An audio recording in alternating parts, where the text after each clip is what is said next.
Bismillah.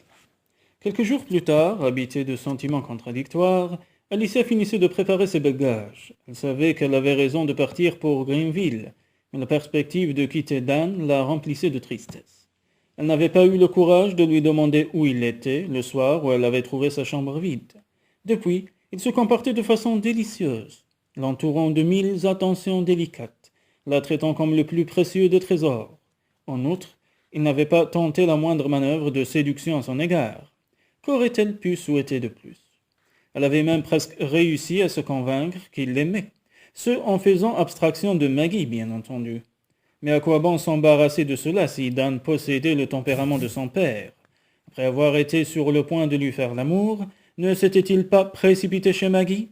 Or, Alicia savait très bien qu'il lui serait impossible de fermer les yeux sur ce genre d'incartade, comme l'avait fait Laura pendant toute sa vie de femme mariée. La jeune femme soupira et plia l'ensemble de grossesse qu'elle avait acheté tout récemment. Ressassée de sombres pensées ne l'avancerait à rien. Elle referma le dernier sac et s'apprêtait à le soulever lorsqu'une voix menaçante retentit derrière elle. Repose ça immédiatement. Elle sursauta et lâcha le sac. Le regard noir d'Anne fondit droit sur elle. Qui va porter tous ces bagages quand tu seras arrivé à Greenville? Pas toi, j'espère.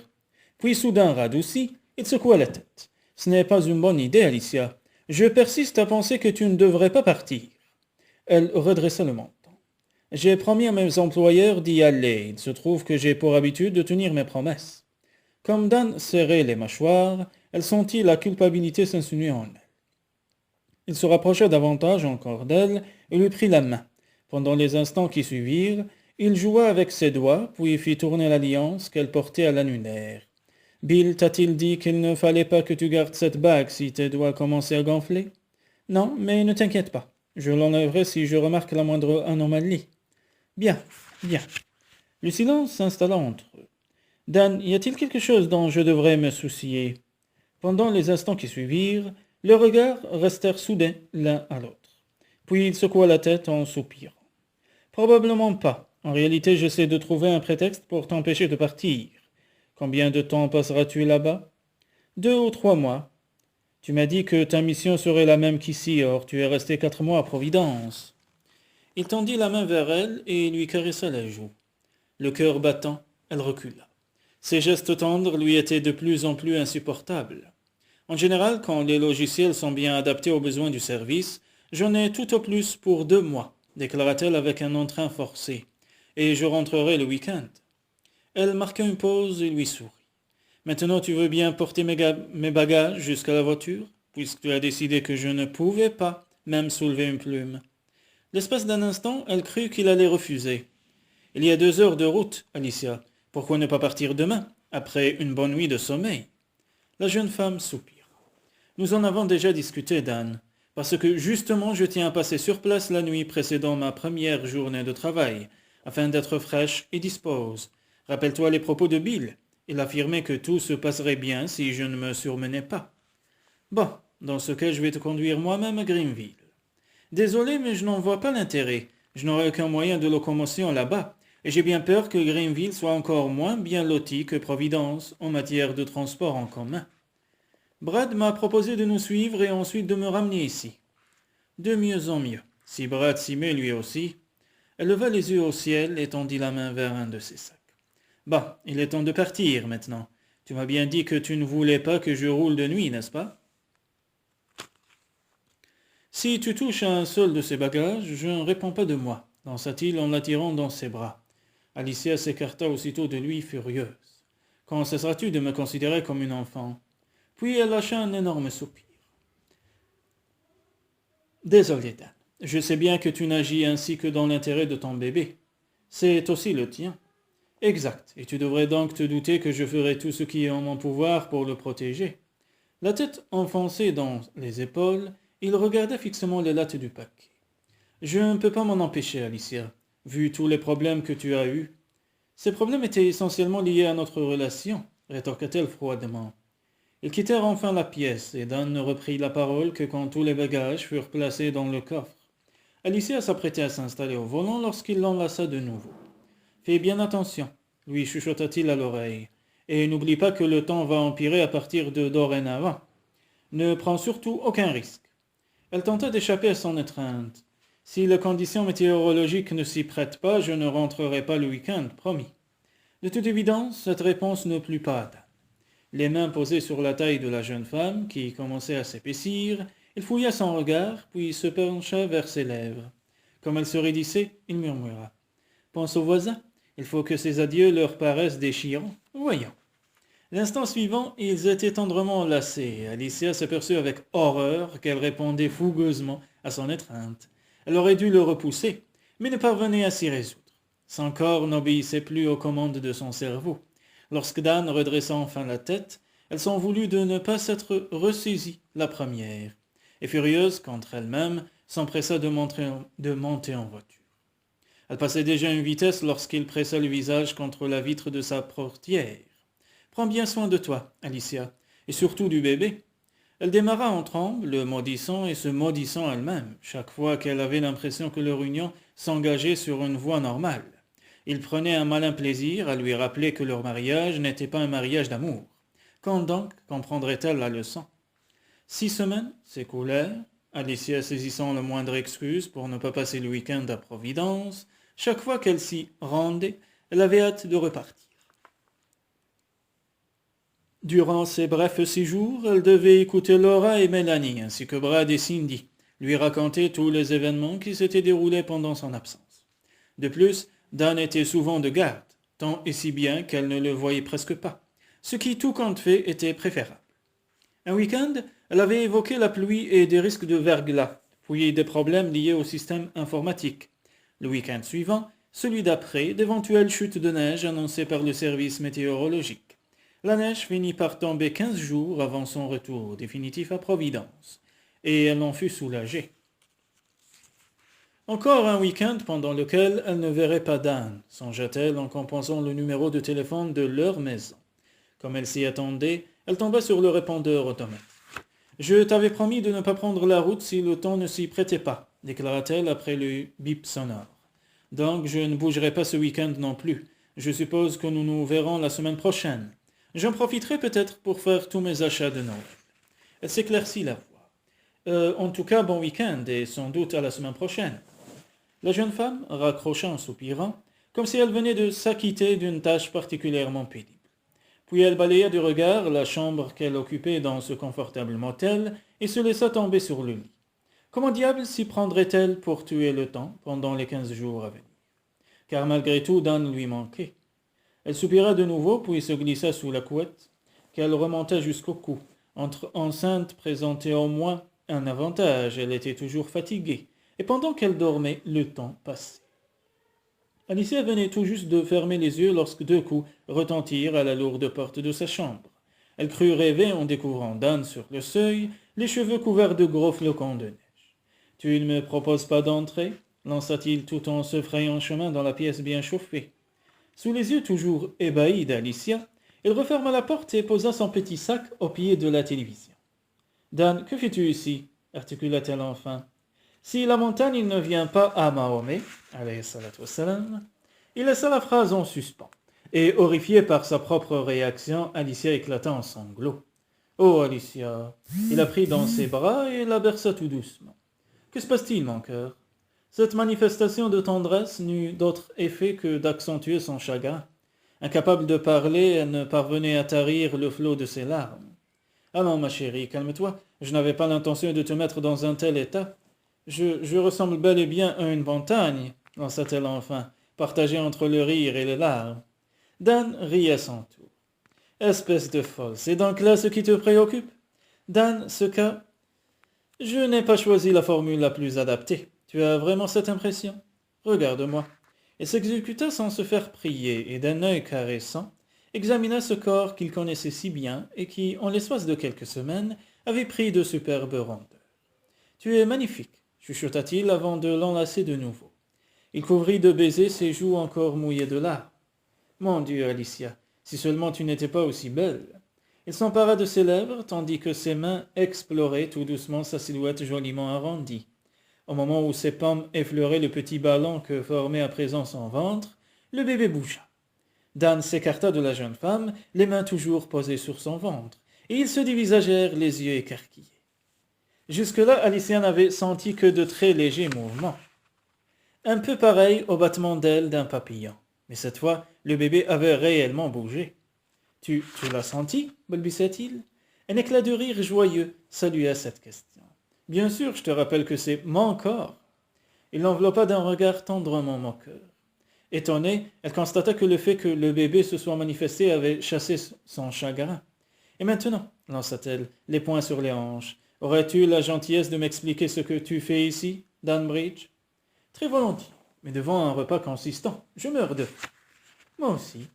Quelques minutes plus tard, ils prenaient place dans un petit restaurant situé au coin de la rue.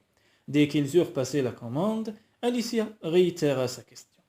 Eh bien voilà, dès que j'ai vu tomber ces gros flocons, je me suis dit que tu ne prendras pas le volant. Et j'ai donc décidé de venir. De plus, il ne reste que 15 jours avant Noël, et j'ai pensé que, si le temps le permettait, nous pourrions aller demain à Kansas City faire des achats. Elle hocha la tête, puis lui demanda des nouvelles de sa femme. Mélanie et ma mère vont bien, je te remercie. Les bras croisés sur la table, il fixa sa compagne. Écoute, Alicia, je suis aussi venu ce week-end parce que j'ai une idée à te soumettre. Pourquoi ne t'inscrirais-tu pas dans notre petite université pour y suivre des cours pendant le prochain semestre? Si ça t'intéresse, il faudrait t'inscrire assez vite. Qu'en dis-tu? Alicia fronça les sourcils. Je n'en vois pas très bien l'intérêt. En un premier temps, cela te permettrait de mettre un terme à ces déplacements incessants. Vu ton état, ce ne serait peut-être pas si mal. De plus, si tu choisis une bonne formation d'un semestre ou deux, tu pourrais t'orienter vers un autre secteur d'activité. Lequel, mis à part les études de commerce, je n'ai pas poussé plus loin parce que je ne savais pas quoi faire et rien n'a changé depuis. Sur le point de rétorquer que tout était désormais différent, justement, il préféra néanmoins ne pas la brusquer. Nous en avons déjà discuté, et tu sais comme moi que continuer à exercer ton métier avec un bébé ne sera pas facile. Que se passera-t-il dans un an? As-tu envie d'être toujours parement et parvôt alors que notre fille n'aura que quelques mois? Notre fils, rectifia-t-elle. Mais Dan poursuivit. Tiens-tu à ne pas être auprès d'elle quand elle percera sa première dent et fera ses premiers pas? La serveuse posa des plats fumants devant eux, et pendant les minutes qui suivirent, ils mangèrent en silence. Réfléchis-y, insista Dan. Je t'ai apporté quelques documents afin que tu puisses les consulter tranquillement. Elle ne protesta pas, il réprima un soupir. Leurs relations changeraient-elles un jour? Cesserait-il enfin d'avoir l'impression de marcher sur des œufs? Lorsqu'ils retournèrent au motel, elle fut soulagée d'apprendre qu'il avait réservé la chambre voisine de la sienne. Pendant tout le repas, elle avait redouté le moment où il se retrouverait seul. Grâce au ciel, cette épreuve lui serait épargnée. « Dors bien, Alicia, fit-il en l'embrassant sur la joue. Si le temps le permet, nous irons demain à Kansas City. Elle prit alors son petit sac, et quelques instants plus tard, elle l'entendait s'installer dans sa chambre. Curieusement, le savoir, tout près d'elle, lui procura une sensation de bien-être.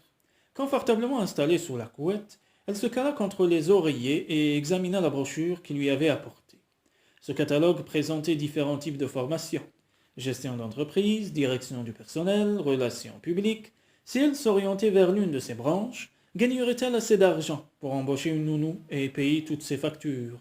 Pourrait-elle s'installer quelque part et permettre ainsi à son fils de grandir dans un seul et même lieu, ce dont elle avait toujours rêvé, elle, avec un parent toujours présent? Si elle restait à Providence, ce qui était manifestement le souhait de Dan, il serait là, lui. Et Maggie aussi, sans doute. Ce qui signifiait que si elle devait continuer à voyager, l'enfant évoluerait dans un univers stable. Il aurait quelqu'un à qui parler après une journée difficile, quelqu'un pour l'aider à faire ses devoirs. L'espace d'un instant, elle se revint, enfant, assise à son bureau, penchée au-dessus d'elle. Brad lui expliquait un exercice de mathématiques. Elle vit aussi un homme, son père, sur le seuil de la pièce, le regard embué de larmes. Il tendait la main vers son manteau, l'enfilait et quittait la maison. Alicia secoua la tête pour chasser cette image de son esprit, mais ses contours se firent au contraire plus précis, et la lumière jaillit soudain en elle. Stupéfaite, elle comprit que son père ne s'était jamais déchargé de ses responsabilités envers ses enfants. Peu à peu, après la mort de leur mère, Brad et elle avaient formé un couple dont il était exclu. Cet homme les avait aimés, mais sa condition de parent isolé, obligé de travailler dur pour faire vivre sa famille, l'avait tenu à l'écart de ses enfants. Et il en avait souffert. Alicia en était désormais consciente. Elle avala sa salive. Si elle gardait ce poste chez Adams & Co., son fils s'habituerait vite à ses absences prolongées et apprendrait à compter sur les êtres qui l'entouraient. Lorsqu'il fêterait ses 10 ans, elle ne ferait pratiquement plus partie de son existence. La perspective de reprendre des études lui parut tout à coup très alléchante. Le lendemain matin, un soleil radieux accueillit la jeune femme lorsqu'elle ouvrit ses fenêtres. La tempête de la veille avait recouvert le paysage d'un épais manteau blanc, et tout semblait frais, pur, neuf. Elle s'habilla en chantonnant, ce qui ne lui était pas arrivé depuis des lustres. Et lorsque Dan vint la chercher pour prendre le petit déjeuner, elle déclara avoir une faim de loup. Après un copieux petit déjeuner, ils partirent pour Kansas City. Que te reste-t-il à acheter s'enquit Dan. Alicia grimaça. Tout. Je ne savais pas si je devais offrir quelque chose à ta mère et à ta sœur, ou s'il était préférable que nous faisions un cadeau commun. Et toi, où es-tu? Au même point, je n'y avais pas réfléchi, mais l'idée d'un cadeau commun est excellente. Ça m'évitera de me creuser la tête tout seul. Ils passèrent donc toute la matinée à aller de boutique en boutique. Les objets qu'ils choisirent ensemble étaient trop coûteux pour la bourse d'Alicia. Mais Dan balaya ses objections d'un revers de main en sortant sa carte de crédit. Malgré tous ses défauts, il ne manquait en tout cas pas de générosité.